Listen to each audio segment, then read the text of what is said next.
नमस्कार। जंतर मंतर पर एक तरीके से ये हमारे धर्मों में ये कहा जाता है कि गुरुर ब्रह्मा गुरुर विष्णु गुरुर देवो महेश्वर है, गुरुर साक्षात पर ब्रह्म तस्मै श्री गुरुवे नमः। यानी गुरु की इतनी उपमा, गुरु को इतना बड़ा दर्जा, लेकिन गुरु आज जंतर मंतर पे हैं, सड़क पे हैं, अपनी बात को मनवाने के लिए, अपने हक को बताने के लिए। आखिर में उनको ऐसा क्या हो गया कि देश के बड़े सबसे आंदोलन क्षेत्र जंतर मंतर पे उन्हें आना पड़ा।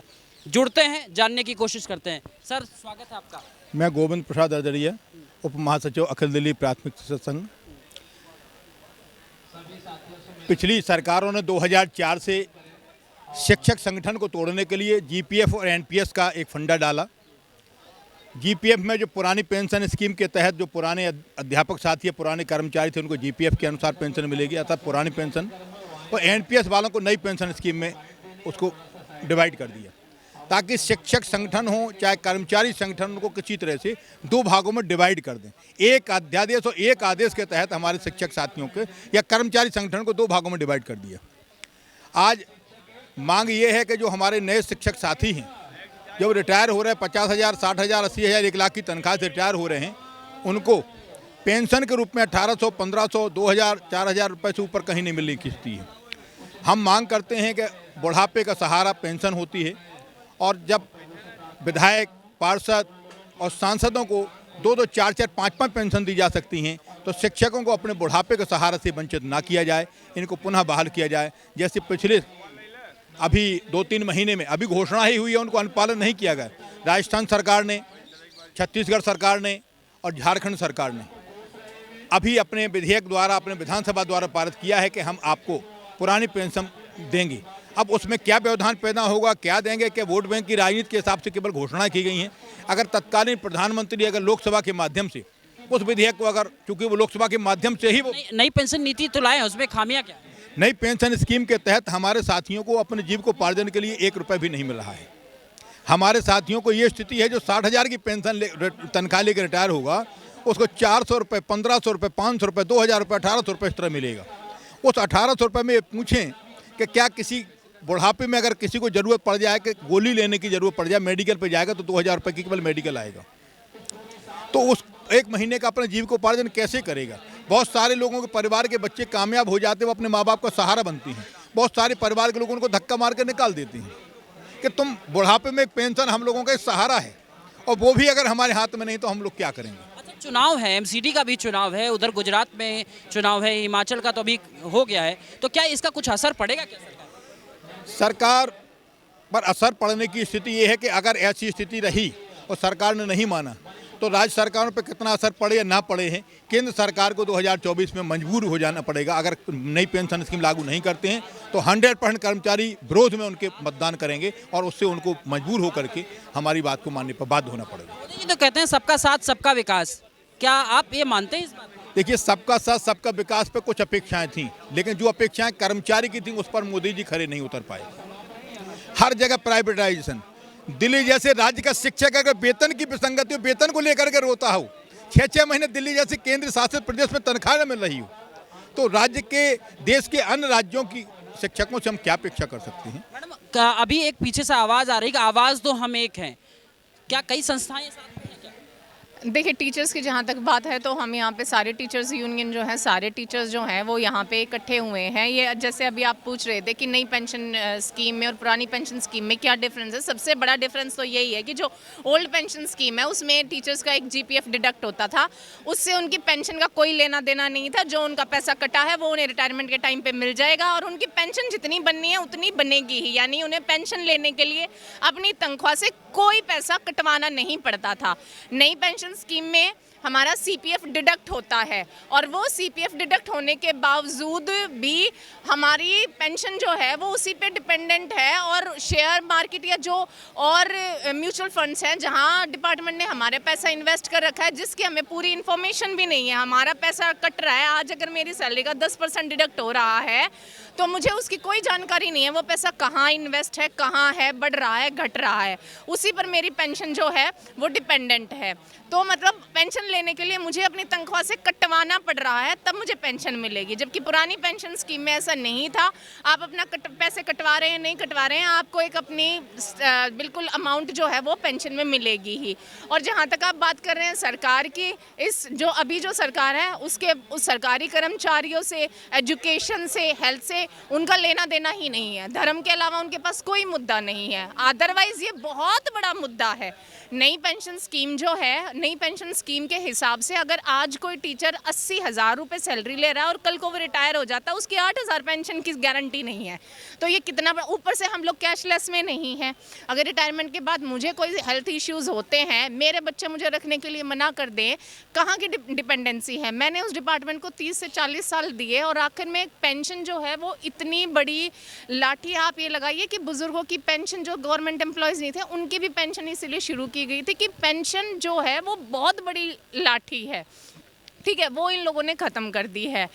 तो और जो स्टेट्स हैं यहाँ से भी, अब दिल्ली से भी, तो हमारी यही कोशिश रहेगी और हमारे बार बार हम सांकेतिक धरने और अपने प्रदर्शन इसी कारण हम करते रहते हैं कि इस मुद्दे को। और इसके साथ साथ हमारा आज 2 महीने की सैलरी पेंडिंग है, तीसरा महीना आधा जा चुका है।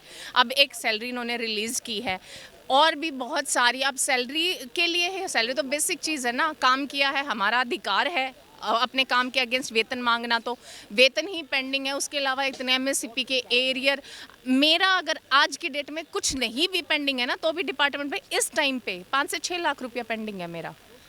पिछले 3 साल पहले उस 5 लाख की, 6 साल पहले उस 5 लाख की वैल्यू और आज उस 5 लाख की वैल्यू, और जो कि मेरे को बिना इंटरेस्ट के और बिना ऐसे मिलेगा, और कब मिलेगा उसकी भी तिथि निश्चित नहीं है।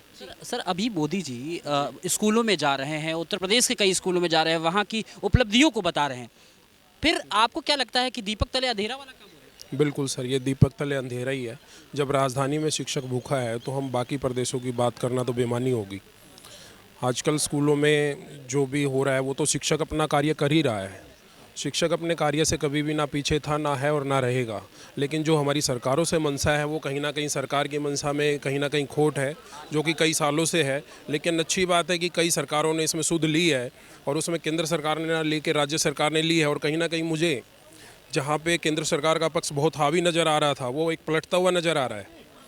मुझे नहीं लगता कि अब आगे वो रहेगा। जो हम लोगों को नज़र आता था कि वही सरकार रहेगी, वो जो सरकारों ने अभी राजस्थान में, छत्तीसगढ़ में, झारखंड में चला है, ये बिल्कुल राष्ट्रव्यापी आंदोलन बनेगा और ये सरकार परिवर्तन के लिए मजबूर कर देगा जनता को। गुरुजी शिक्षा देते थे, ज्ञान देते थे और उज्जवल भविष्य की कामना करते थे। गुरुजी का जीवन खुद अंधेरे में लग रहा है।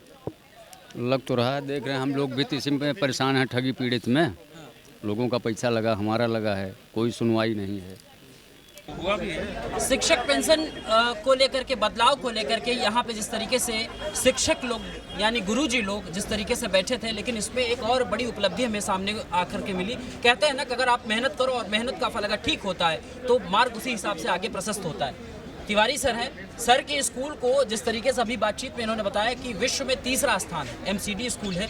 सर इतना उपलब्धि पाने के बाद भी दर दर की ठोकर। चक्कर ये है कि हम राजनीति में पिस रहे हैं। जो हमारी पेंशन की बात है, सैलरी की बात है, तो हम निगम कर्मचारी हैं। यहाँ पे केंद्र सरकार सारा पैसा देती है राज्य सरकार को। राज्य सरकार में दूसरे पार्टी की सरकार है, तो वो इसमें निगम में पैसे देने में हिचकिचाती है और बहुत रुक के पैसा देती है, जिससे कर्मचारी परेशान हो और सरकार की थूक हो। ये राजनीति की वजह से हम लोगों को परेशानी हो रही है, बाकी ऐसा कुछ नहीं है। पैसा फंड काफ़ी है। जब हम लोग जाते हैं कोर्ट में, तो कोर्ट जब करती है कि नहीं आप इसके पैसे रिलीज करो, इतना करो, तो फिर वो पैसे देते हैं। तो राजनीति की वजह से निगम में बीजेपी शासित है और राज्य सरकार जो यहाँ की है वो आप समझ रहे हैं केजरीवाल जी है। तो केजरीवाल जी पैसे रिलीज करते नहीं, बहुत कम करते हैं, जिससे सैलरी नहीं मिल पाती कर्मचारियों को। वो तो कह रहे हैं कि वही मॉडल दिखा करके, दिल्ली मॉडल दिखा करके, तो गुजरात में चुनाव जीतने की तैयारी अपने आप में कर रहे हैं। हिमाचल में कह रहे हैं कि हमारा वो जो शिक्षा सिस्टम है दिल्ली का बहुत उम्दा है। वो सब ऐसे ही दिखा रहे हैं। अब उसके बारे में तो आप खुद जानते हो, मीडिया वाले हो, यहाँ क्या सिस्टम है। हमारा बल्कि निगम के स्कूल बहुत अच्छे हैं, बहुत अच्छी चल रही। बल्कि हमारा निगम के स्कूल विश्व में, आपको बताया कि विश्व में शॉर्ट लिस्टिंग हुई, इसमें टॉप 10 में मेरा नाम आया। अभी हमें सम्मानित भी किया गया माननीय राज्यपाल महोदय से, यहाँ उपराज्यपाल महोदय से, और काफ़ी सम्मान मिला कई नेताओं से, सब कुछ चल रहा है। तो वो उसी स्कूल के बारे में वो दिखा के तमाम कहते हैं कि हमारा सरकारी विद्यालय दिल्ली का वो वर्ल्ड में आया हुआ। ये नहीं कहते कि निगम का है कि दिल्ली सरकार। सर आखिरी सवाल मेरा बस यही इतना है कि जो शिक्षा देते थे अब वो खुद संकुचित हो रहे हैं, पैसा नहीं है, अपने जीवन का एक तरीके से आशीर्वाद देकर अपने शिष्यों को वो उन्नति की तरफ भेजते थे। अब गुरुजी कहाँ पे हैं? इस समय गुरुजी केवल एक नौकर बन करके रह गए हैं। अब शिक्षक को अपने विचार रखने के लिए, अपने मत के अनुसार शिक्षकों को, बच्चों को शिक्षा देने के लिए न छोड़ करके कर्मचारी बना दिया है। पहले शिक्षक को कर्मचारी की उपाधि नहीं होती थी, शिक्षक की कोई वैल्यूएशन नहीं होता था, उसका कहते हैं इनको मानदेय, इनको सम्मान निधि दी जा रही, अब वेतन है। आज शिक्षक की स्थिति ये हो गई है कि शासकीय आदेशों के अनुपालन में ही पूरा समय व्यतीत हो जाता है, शिक्षण देने का समय हमारे पास नहीं रहता है। बच्चों को पढ़ाने का सर्कुलर हमारा आईएएस ऑफिसर तय करता है कि तुम्हें क्या पढ़ाना है। हमें पता है कि बच्चे को पेंशन पकड़ने नहीं आते, लेकिन उसको पढ़ाना हमको अंग्रेजी है, पढ़ाना उसको संस्कृत है, पढ़ाना उसको उर्दू है, पढ़ाना उसको हिंदी है। उसको पता है भी पेंसिल पकड़ते नहीं आती है। पूरे साल एडमिशन जारी है, आरटी एक्ट के अंतर्गत पूरे साल एडमिशन जारी है। अप्रैल में जिस बच्चे का एडमिशन हुआ है और अगले सत्र की 31 मार्च को किसी बच्चे का एडमिशन हुआ है, और फिर तुलना की जाती है शिक्षक ने क्या पढ़ाया। कोई डेडलाइन नहीं एडमिशन की, कोई एडमिशन के टाइम पे कोई उनका फिक्स नहीं, क्या डॉक्यूमेंट्स लेना, क्या करना है। कभी राशन बांटने पे, कभी गीला राशन बांटने पे, कभी पका हुआ भोजन बांटने पर, कभी वैक्सीन सेंटर पर, कभी किसी पर। केवल इन ड्यूटियों के अलावा इलेक्शन ड्यूटी आ गई, सब केवल शिक्षकों के अलावा बाकी सब विभाग लगे। शिक्षकों के अलावा एक भी शिक्षक खाली नहीं रहेगा, चाहे कोई विकलांग हो तो उसकी ड्यूटी होगी, कोई महिला हो उसकी ड्यूटी होगी, प्रेग्नेंट हो उसकी ड्यूटी होगी। ये शिक्षा पद्धति है जो भी बदलाव आया है, इससे आप खुश हैं? नई शिक्षा पद्धति का अभी तक पूरा मॉडल सामने नहीं आया है।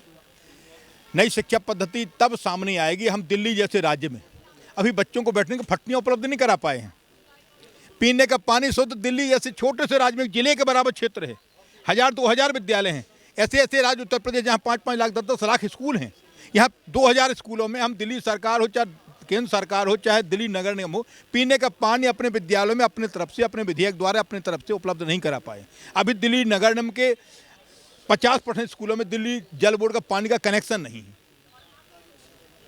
कुल मिलाकर के अब इन पूरे वार्तालाप के बाद हमें एक ही निष्कर्ष पे पहुंचे हैं कि जहां हम शिक्षा को प्राप्त करते कहते हैं ना, शिक्षा मिलने के बाद अगर आप शिक्षित हैं ना, सही रास्ते को आंक सकते हैं, आप जीवन के अपने सही मार्ग को प्रशस्त कर सकते हैं, और अच्छी शिक्षा पाने के बाद आप जीवन में अपने जो डेस्टिनी है, जहां आप जाना चाहते हैं, जो अपने लक्ष्य को आप पा सकते हैं। लेकिन अगर आपको शिक्षा देने वाला ही संकुचित हो जाएगा, आपको शिक्षा देने वाला ही अपने मार्ग में भ्रमित हो जाएगा, और वो होगा क्यों? सरकार की ऐसी ऐसी योजनाएं हैं।